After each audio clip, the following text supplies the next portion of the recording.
Well, hello and welcome to the PMQ live update for today, which is Tuesday, March 2nd, the second day in March. We are trucking right along in 2021.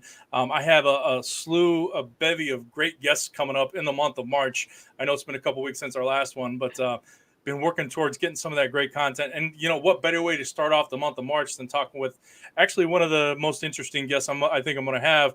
Don't tell the others I said that. But we have Megan Jones-Holt from Market Pizza in New Jersey. I want to give the world an introduction to you. Megan, say hello to the world. Hey, world. How are y'all doing today? They said fine. Okay, Good. so now we can move on. So without further ado, we're going to jump in. We have a really cool subject today about exotic meats and exotic recipes and stuff like that. But I wanted to give Megan a chance to introduce herself.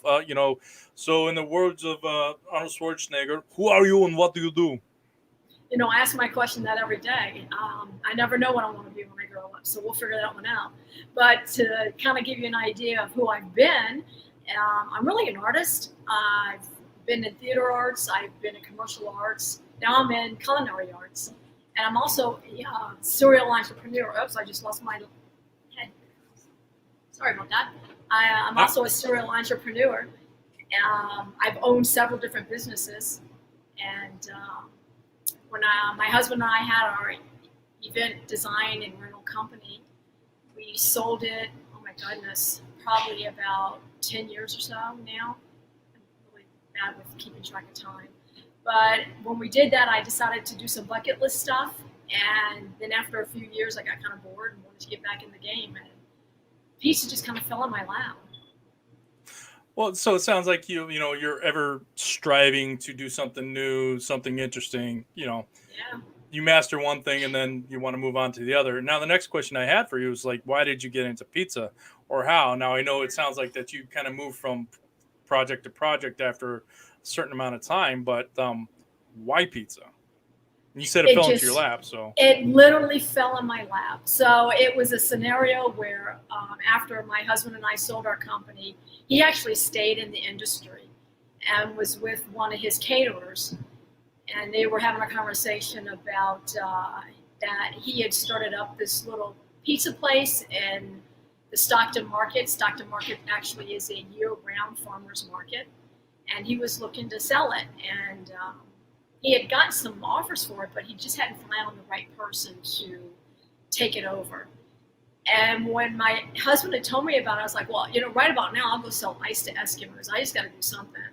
So I met with Jamie Hollander. That was the caterer that my husband was with. And after a couple of conversations, we agreed that this would be a perfect fit.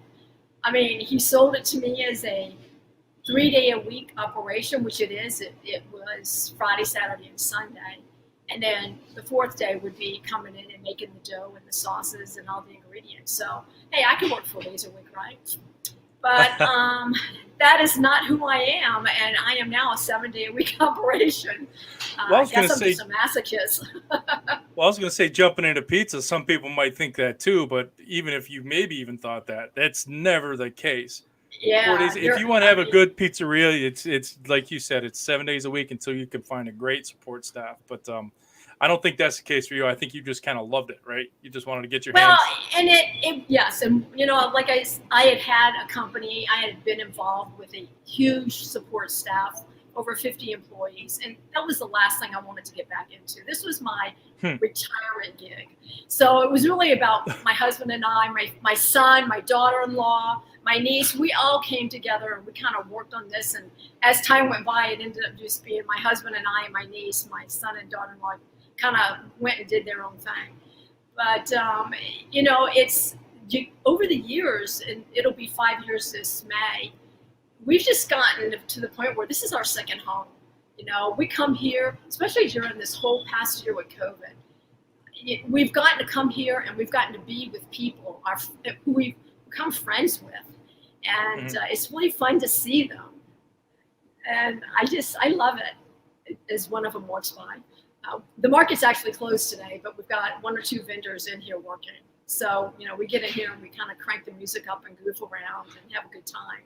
So it just makes life fun. Well, and I assume we'll probably get into this too, that this is probably that, I don't want to say downtime, but that time where you get to create and test and experiment with just some of the local people there, you know, where you're not surrounded by the hustle and bustle of a live market. But I did want to, ask, and people are going to be kind of confused unless they know, are you a good witch or a bad witch?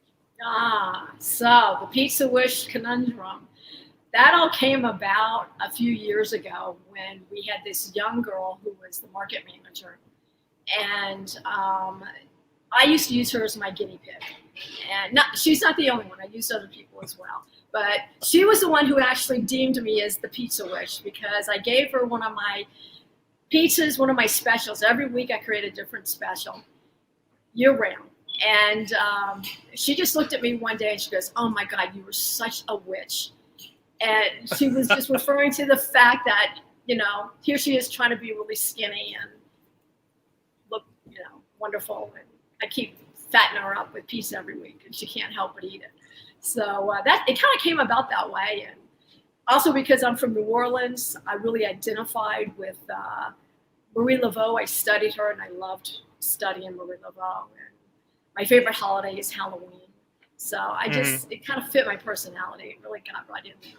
And the logo you're showing, or I should say the branding of the Pizza Witch, that just came about recently when my extremely talented niece, I went to her and I was like, "Can you make me a Pizza Witch?"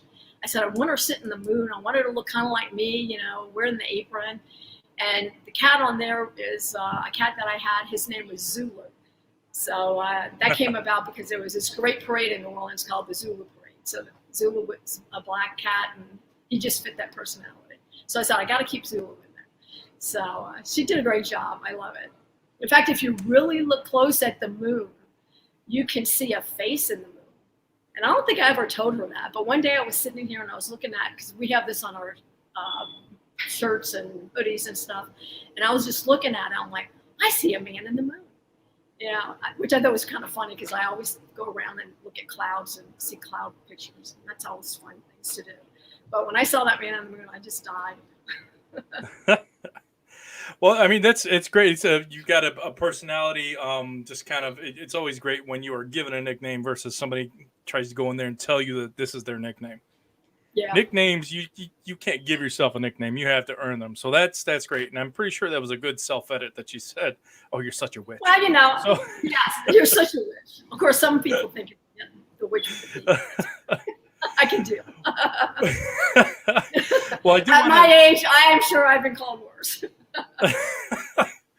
Well, I do want to get into the kind of the crux of our topic here in a minute. It's going to be about the gamey, wild exotic meats, gamey flavored wild exotic meats that you actually have started creating. But I wanted to touch just briefly about some of the philanthropic things that you do through Market Pizza, which kind of goes hand in hand with some of these recipes that you're making. So can you tell us a little bit about, Triple H and some of the philanthropic side of Market Pizza? Sure. So I've always been philanthropic financially as well as with my time and talents. I'm a Rotarian, and my fellow Rotarian, Les Giese, he actually is one of the founders of Hunters Helping the Hungry. And our clubs were neighboring clubs. We've always supported that organization as it got started. And when showing a little video about them, that's Ann Thornton, Les Giese's wife. And when I actually started Market Pizza, it was kind of like, why not? I mean, we've always supported them through Rotary. We've always supported the food insecurities in general in our county. Hunter County is actually a very wealthy county. So there's a lot of misconceptions about the fact that we do have people who live here that have food insecurities. So I know when I was district governor for Rotary, one of my missions was to bring more awareness to food insecurities in this area. And we do this soup cook-off every year. We support the food pantries. We've had all kind of different ways that we've raised money for them through jazz festivals and pancake breakfast and all kind of different things. And when Market Pizza, when I started it in May of 2016, I was just like, well, why wouldn't I use my craft now to raise money for them? And I love the organization because they do so much for so little. It's just amazing. We've got lots of land out here, tons of hunters. We're in a very rural area. We sit right on the Delaware River between Bucks and Hunter County, and we do. The organization does cross the river and is in a lot of different counties in the state of New Jersey. So we actually raise the money that goes to the butchers who butcher the meat, because the hunters donate their venison, and Okay. the real money that is needed is just for the processing, and the organization then donates all the meat to the local food pantries. Or what they do is we have this big organization called Cap, and they support the meat to the food pantries, and that's pretty much how it works. It's probably some of the only protein that people get that are having to use the system. Go ahead, you were going to ask me something. Well, no, I was just going to say, is this was this kind of your foyer into, or I don't want to say foyer, but inspiration into using the game meat? Was Yes. working with Triple H, and then from there just kind of snowballed into something crazy. We're going to get there, folks. I swear to God, stick around. It's going to be great. So exactly, that's exactly how it happened. I was just like, I'm going to do this. And we had a fundraiser on a Friday night. We extended it into the Saturday and Sunday over the weekend.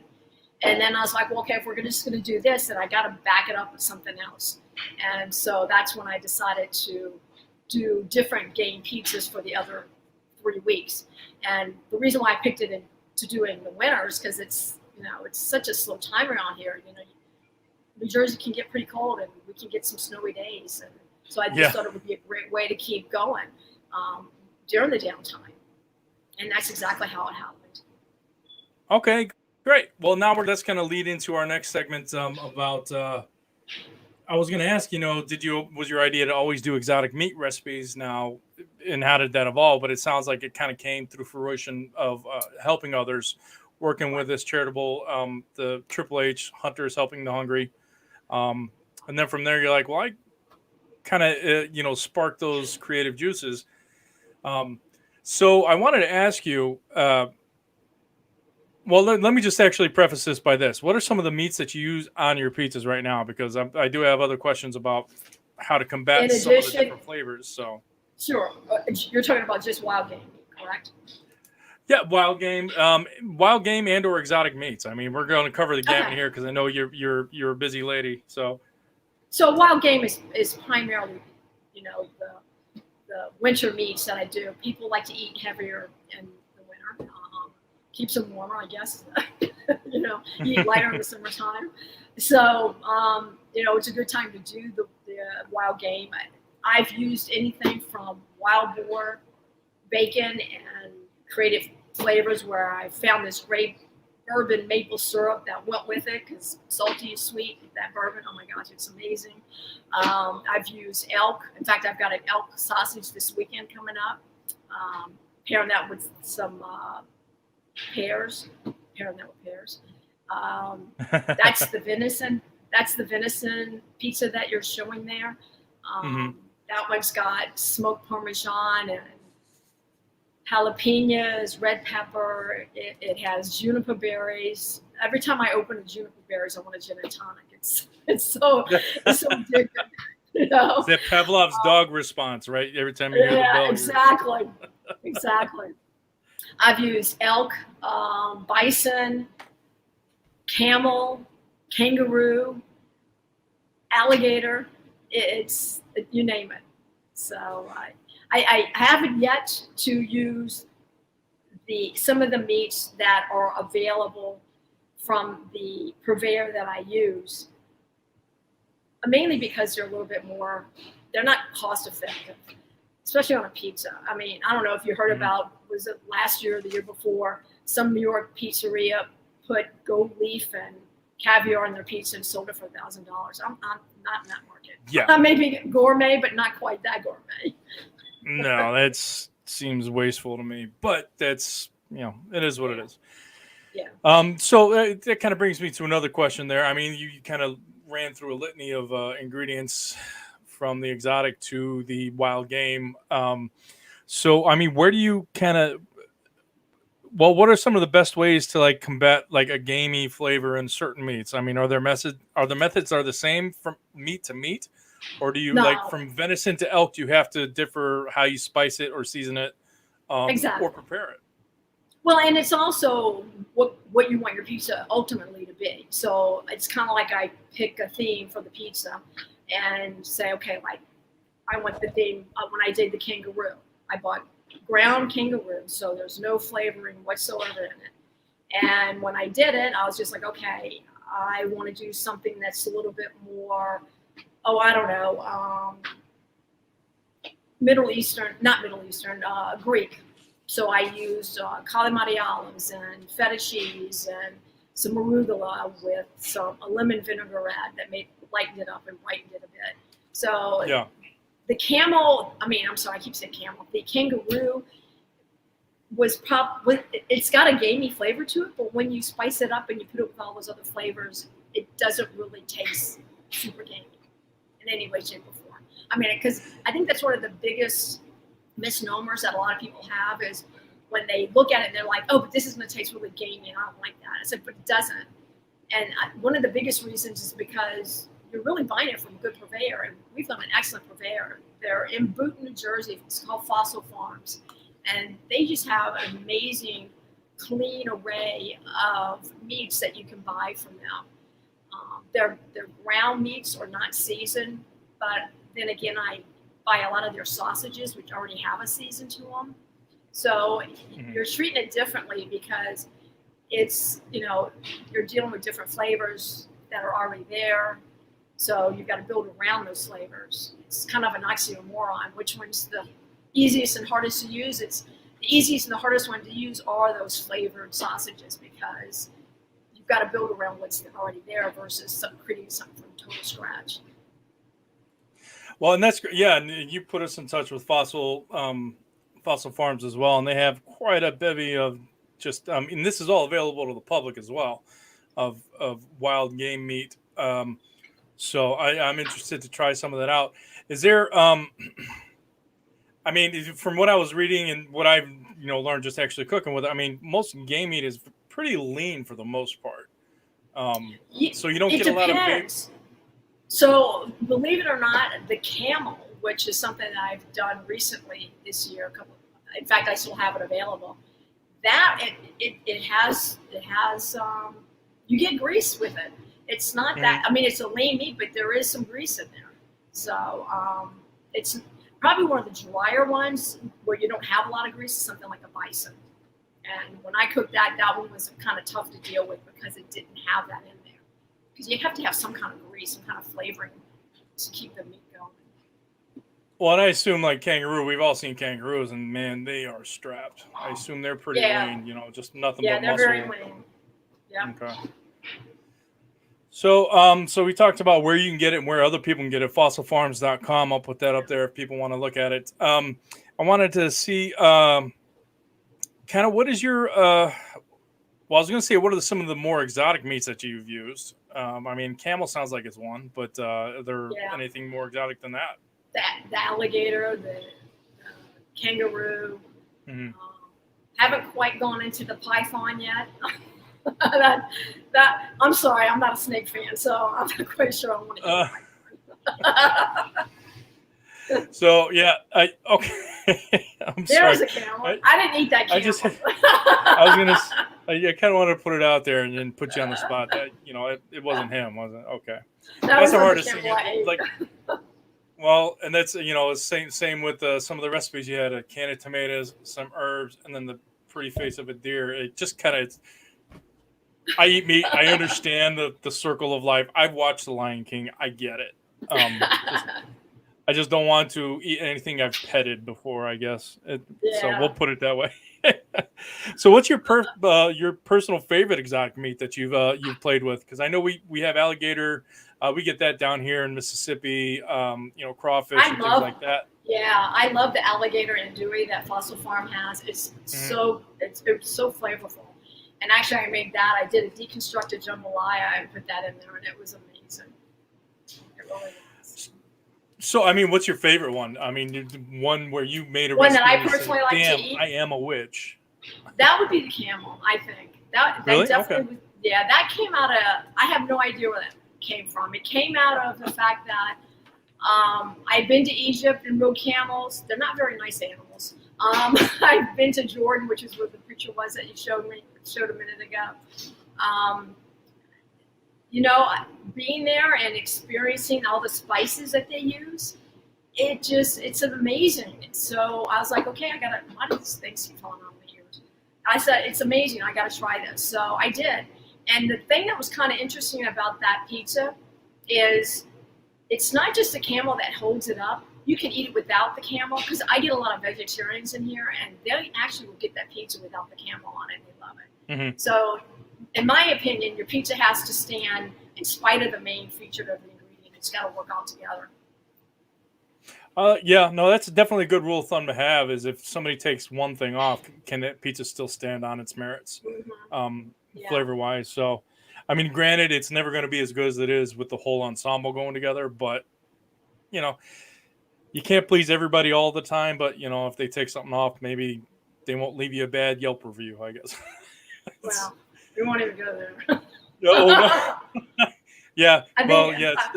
I don't know if you looked at my year of Yelp. reviews. It's If a you looked year at of my Yelp, reviews, and well, it's I not was just talking to Yelp; some. it's any of them. Yeah, well, I told a guy who got some. I see some of my friends, they post some things up, and I'm like, everybody's an expert until they try to do what you do. Yeah, You can stand there like exactly. judge from an armchair. That's okay. My favorite one was somebody actually flipped out because they said they saw signs of the occult here. Okay. Okay. Oh, is it the witch thing? I'm Yeah. gonna change that logo real quick. There we go. We'll go back to the Market Pizza. There we go. All right. So, I wanted to ask you, what is one of the ones that you've worked with, or in your experience, what is one of the most exotic meats that is most difficult to get right? If you don't do it a specific way, it just doesn't taste good or go with any kind of recipe. Is there one that's kind of been the crux of your existence for that week or that month that you were trying to feature it or figure it out? Like I said before, I think it wasn't so much the meat, it was the sausages and the way they were flavored. And they stand alone on their own really well, but it's trying to now figure out how to pair that flavor that's already there with something else. And it's not just about, is it going to taste good? Will it sell? Will it appeal to people? And I've done pizzas before where I thought they were the best thing in the world, and they just didn't sell. And that's what this game's all about, is selling. So you got to make sure people are going to eat it. When you were saying like that, I've learned that people do not like blue cheese on their pizza. At least my customers don't. And I love blue cheese on pizza. I did a pizza one time with an elk sausage with blue cheese and a port wine reduction, and it was phenomenal. But it just didn't sell because people didn't like blue cheese. So when I do it again, I just don't do it with the blue cheese. I do something totally different. Well, you were talking about the sausages. They come like pre-seasoned and pre-flavored. I mean, would you suggest maybe some people just kind of get the slabs and just kind of grind their own sausage of this, and so you have a blank canvas to work with? Once it's sausage, you can add your own. Well, I mean, it really just depends on what you're trying to do. But for what we do here at Market Pizza, because of the size of us, it made more sense to buy it that way than it was to buy, a huge side of an animal and try to sell that forever. It doesn't work for us. But if you're in a major metropolitan city and you're doing this, then absolutely. Well, and that's what, and again, another shameless plug for Fossil Farms. They've been great and really responsive, but they do it for the consumer as well. So it's not, you don't have to get a 30-pound case of anything. Correct. You can get something small to either try at your house or just even try out, so it's not going to go bad. I'm glad they have that in their mind that, not everybody can sell all these exotic meats at the pace that you can sell, pepperoni. Correct. And we get a lot of So pepperoni. it, well, I was gonna say, is it hard to get the public to kind of try these exotic pies? I know there's a good bit of promotion that you do, but you have a good kind of network there as well with the Stockton market, which you are a part of, and uh, Triple H. I'm just gonna call them that. Hunters Yeah. helping the hungry, but Mhm. is it hard to just kind of were you just getting your taste tester that called you the pizza witch and just relying on her word of mouth to say this is good, you better try it, or how do you market it to people? Was there a lot of Well, a pushback lot on of the it. exotic stuff? Nah, so, there. Well, interestingly enough, you reminded me of a story that happened our second year in doing this fundraiser. There was a woman who had not even come to us in any way, shape, or form, not even come here and eaten a regular margarita pizza, who went on Facebook, or no, it was Google, and gave us a 1-star review because we were killing Bambi. And Yeah. you're going to be combating that kind of um, throwback especially when you're out here in rural areas and everybody's trying to protect the forest and protect the streams and all that stuff. They're also trying to protect the deer. And New Jersey actually has open seasons for deer because there are just tons of them out here. Well, it's And actually, population hunters control help. at that point.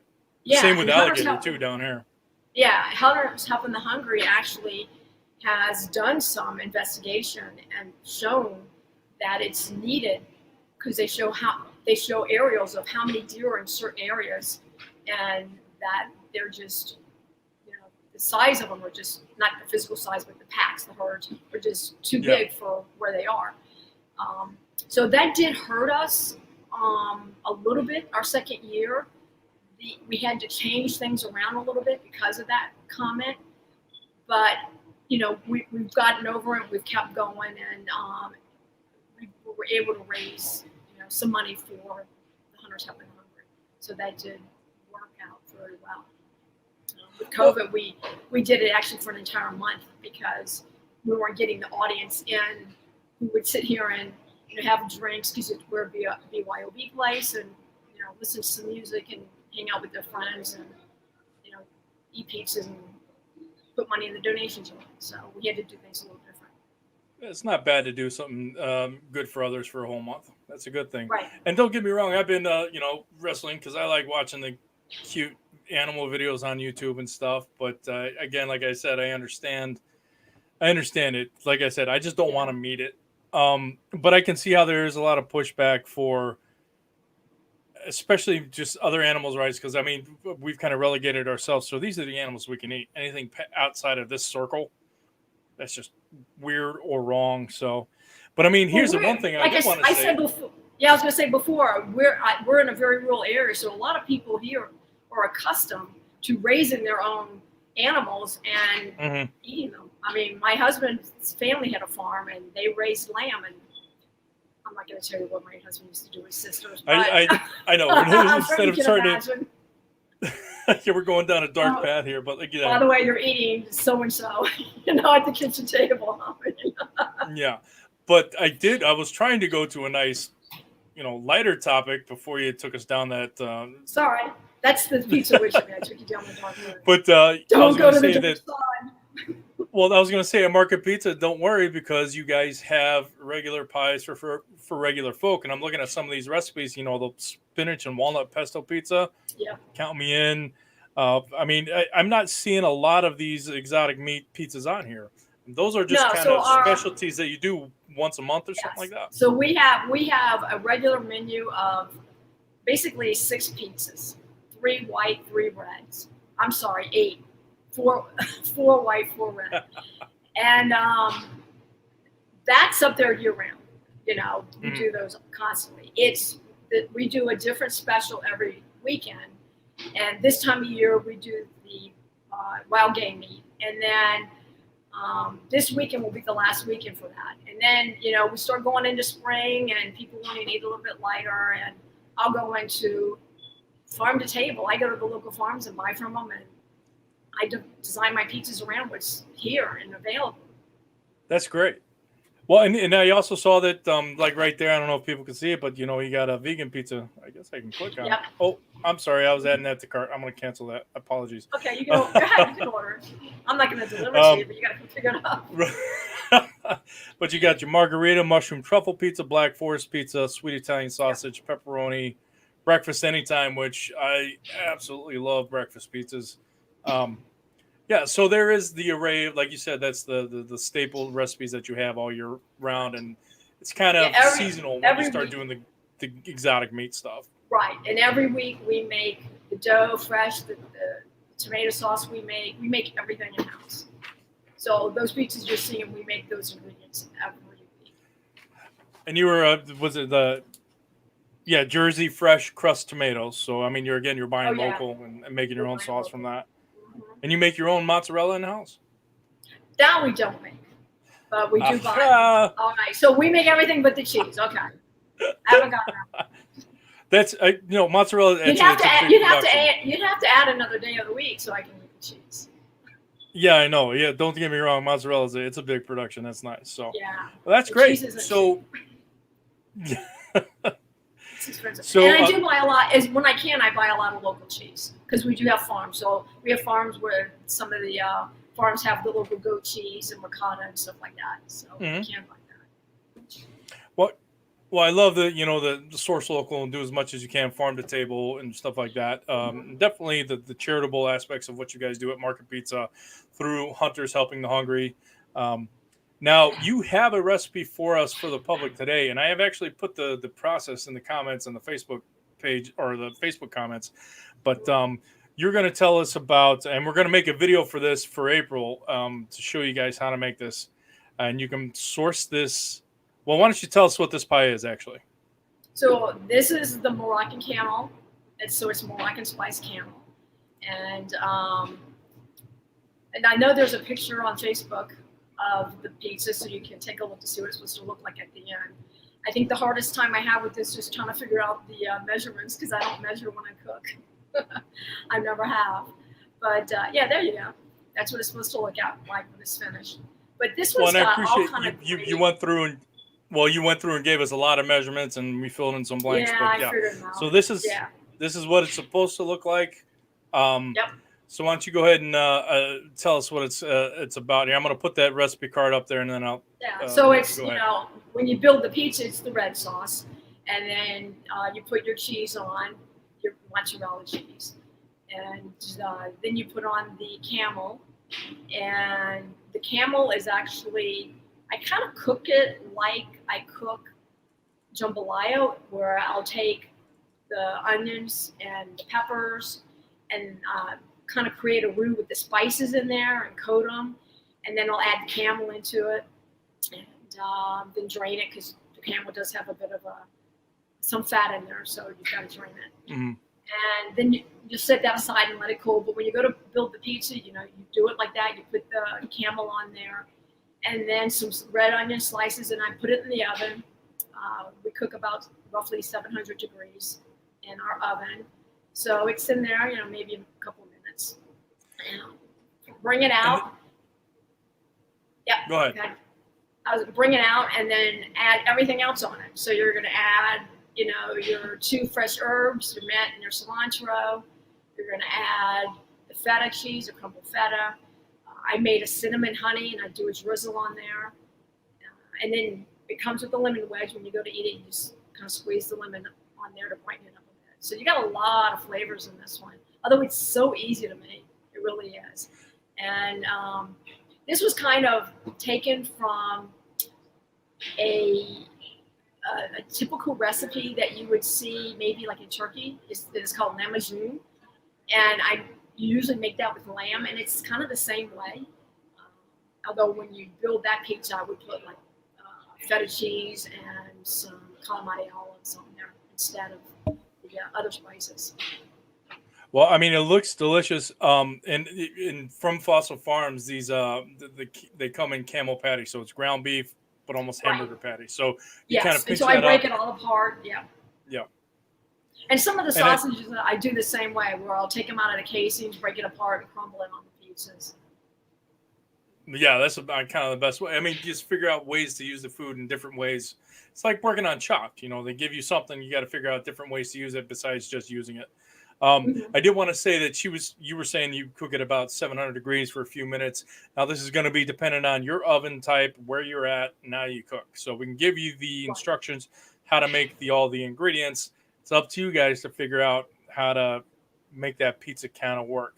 And it depends on Now, what dough you're using as well, because not everybody's yeah, building this, the same kind of pizza. Because we use a thin yeah, crust dough. absolutely. So that's a great looking pizza. It is I want to put it one more time. The Moroccan spiced camels. You need a 6.5 ounce dough ball. This is what's Market Pizza uses to a 12-inch crust. And I actually downplayed. You said 5 pounds of Fossil Farms, the camel patties. I took it down by 10 for a small, like maybe in-home kitchen, but Yeah, basically either multiply it by 10 or not. So you can sure. use a half a pound of the Fossil Farms, uh, a quarter pound of yellow onion, a quarter pound of bell pepper, and this is all diced up and chopped up. The cumin, the paprika, and this is all you sweat the onions and the peppers, and the process is in there right now. So I gotta get this picture out. Hold on. So the process is in the comments, but we will put this again in the comments so that you can actually see it. Um, Give it a shot, but you can get this the ground camel patties from Fossil Farms. Yeah. And all the credit goes to the Pizza Witch, Megan. And if you're local, Megan Jones-Holt. to us, come and buy the dough, and then you don't have to worry about making your own dough. Oh, there you go. Okay, so they can There come you get go. the dough from you. Yeah. Perfect. Well, that's it's pretty much. I just wanted to say, I don't want to say you're a niche pizzeria. You're more kind of a specialty pizzeria, just for that one aspect. But after actually talking to you, it sounds. I kind of went into this thinking that this is what you do most of the time, but no, you have a lot of regular pizzas for regular folks. Mm-hmm. How do you stand out in a sea? I mean, you're in New Jersey. There's a pizzeria on every block, probably 2 or 3. I mean, how do you guys stand out? Because we are not considered, we're considered artisan or gourmet pizza. We're not considered what people call New York or typical New Jersey pizzeria. We're not a pizzeria. You can't come in here and buy a slice of pizza. So you come in here and you're looking for, an experience, and that's what we offer. And we're right on the Delaware River. We have a towpath here. During the summertime, this place is packed with tourists, especially during COVID, because nobody went away on vacation. They even went to the Jersey Shore. They came here. We had people coming here from New York City, from Philadelphia, Hoboken, Weehawken, and all those places have great pizza. So, and they came here and they loved it, and they kept coming back week in and week out. So, I guess we're doing something right. Well, I mean, that's the best way to stand out, is just kind of be different. Like you said, you're not just the slice shop, you're artisanal artisan pizza. So you create that atmosphere. I'm excited because when I kept hearing market, I was thinking like open air tents and stuff like that. But, this is a physical building market. It's a physical building. There's about 25 vendors in here. Wow. But some of us are like myself. We prepare foods for people to eat here or take home. And then we have, your typical butcher, your seafood place, your vegetable place, mushrooms, things like that, breads where people will come and get it and take it home and make their own food. I've been trying to get quail eggs here for the last week. Do you guys sell quail eggs up there? We do get quail eggs up here, yes. Is it from Fossil Farms? They won't ship to me because they get broke too much. No, a lot of local farms have them. But they're so tiny. Actually, when I did do a pizza with quail eggs, but people were like, "Where's the egg?" It felt like that commercial with "Where's the beef" from Wendy's. Where's the egg? No, I was these you're using these big chicken eggs, and they're beautiful. They're orange, they're not yellow. But then you could put on a quail egg, you could put an egg on each slice. Here's the thing: I was this close to. I'm still looking for an egg laying quail, because I think I will have use for it in the future. So. Okay. I'm going to try to buy a quail that's going to lay my eggs for me. You may want to get more than one. Yeah, right. Yeah, it'll take a while. So I got a couple more things. Just real quick, just show me your oven real quick behind you. So this is where you guys are cooking your wood-fired oven. There's a little bit of fire going in there. You're closed today, so you're just kind of keeping the ambient temperature.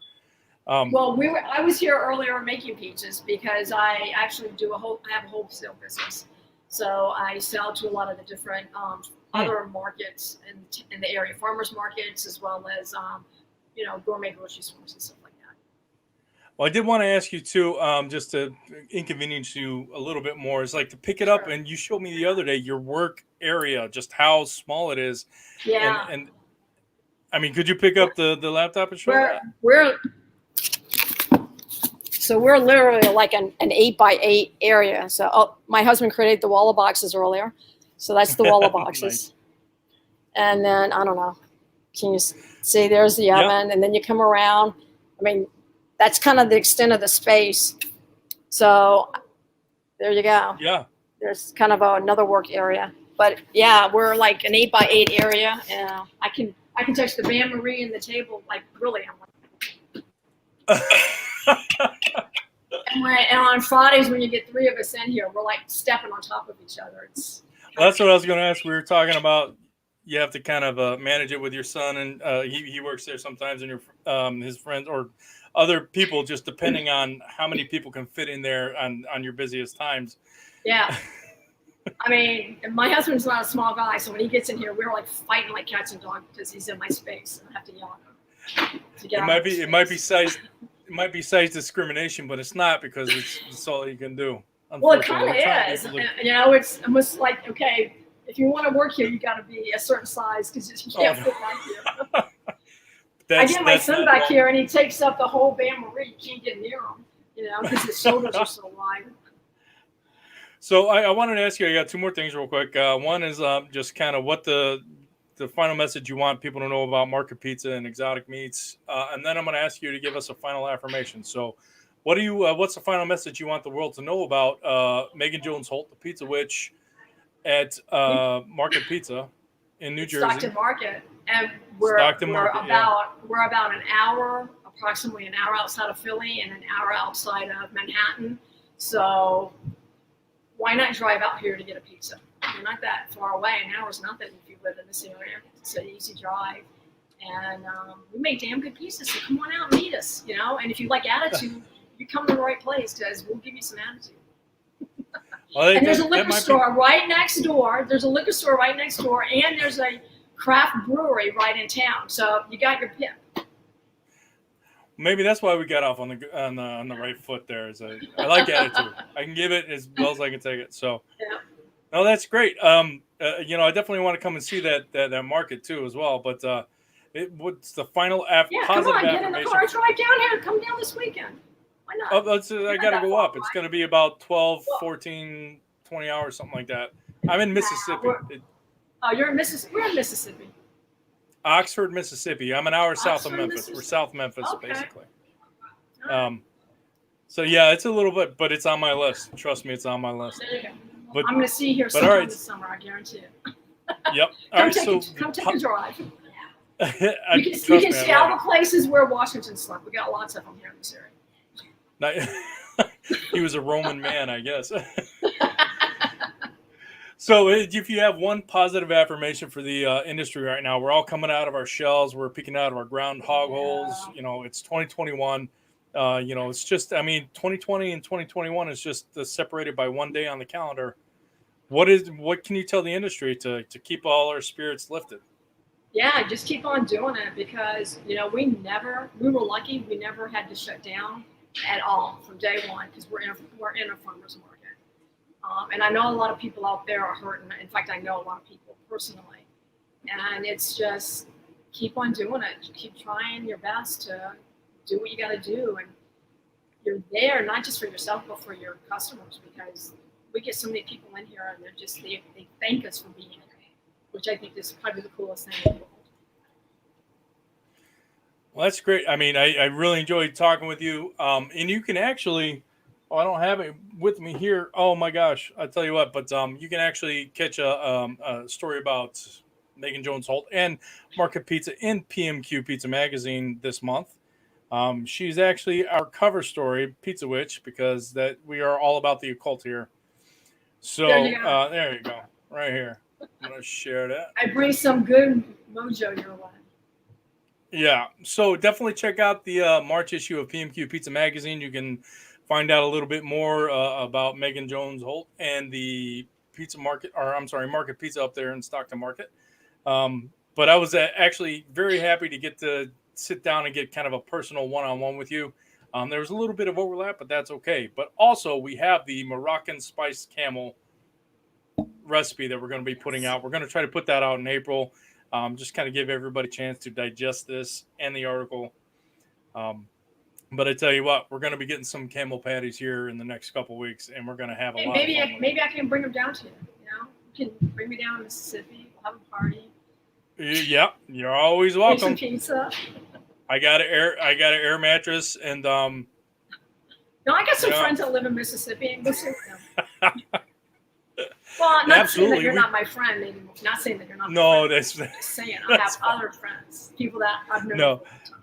No, we would love to have you come down in the test kitchen, and we can get some anything you need so that we can make some great recipes and show everybody out there how to either make them in their homes or the restaurants. I'll just hop on my pizza peel and fly on down. I like that. Yeah, was that what that was in there? It wasn't a pizza peel, was it? It was a broom. No, pizza peel. Was it really? Okay, good. No, self-respecting pizza witch is going to ride a broom for crying out loud. Okay, good. See, well, I was actually looking. I was looking for the man in the moon. I couldn't find him. So. No, she's riding a pizza peel. Okay. Well, ride your peel on down to Mississippi. We'd love to have you. Thank you, everybody, for tuning in, for all your time and all your comments. Look forward to this the Moroccan Spice Camel recipe the next month from Market Pizza. Megan, say goodbye to the world. Bye, y'all. Come and see us sometime. We're here every weekend. All right. We'll see you guys next time. Thanks so much.